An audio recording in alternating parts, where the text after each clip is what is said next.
Maraming creator ang nagtatanong, bakit hindi pa rin lumalawak ang reach ko? Bakit mababa pa rin ang views? May problema ba sa algorithm?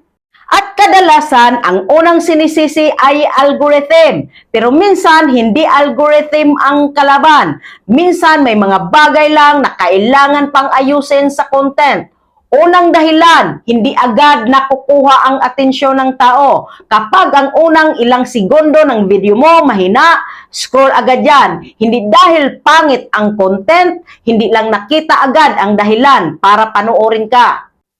Tandaan, hindi binibigyan ng algorithm ng mas malaking audience ang content na hindi muna napapanood ng unang audience. Pangalawang dahilan, walang malinaw na dahilan para manatili. Maraming video ang maganda ang simula, pero walang nangyayari sa gitna. Tanungin mo, may curiosity ba? May kwento ba? May value ba? Kapag mabilis maboard ang viewer, bababa ang chance na lumawak ang reach. Pangatlong dahilan, hindi relatable ang content. Minsan creator ang interesado, pero audience, hindi. Magkaiba yon. Hindi sapat na gusto mo ang topic. Tanungin mo rin, may pakialam ba ang manonood dito? Kapag naramdaman ng audience na para sa kanila ang content, mas tumataas ang interaction. Pang-apat, consistency pero walang improvement.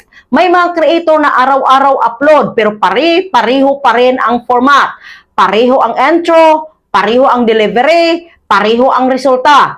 Ang consistency, hindi lang paramihan ng upload, kasama rin ang pag-improve. Panglima, masyadong nakapokus sa views kaysa value. Kapag bawat upload ang tanong ay, paano ako mag-viral? Minsan, nawawala ang tanong na may mapapala ba ang audience. Ang value ang dahilan para bumalik ang tao.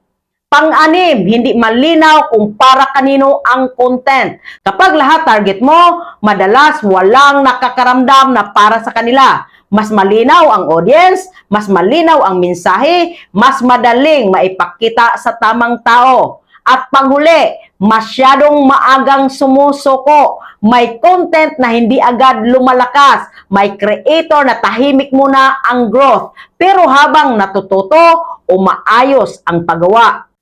Tandaan, hindi trabaho ng algorithm na iligtas ang content. Trabaho ng algorithm na ipakita sa mas maraming tao ang content na pinapanood at pinapahalagahan. Kaya bago mo sabihin na hindi ka itinutulak, tanungin mo muna, kapag nakita ng tao ang content ko, may dahilan ba silang huminto, manatili at bumalik? Dahil minsan, ang susunod na level ng growth ay hindi mas maraming upload, mas malalim na pag-unawa sa audience.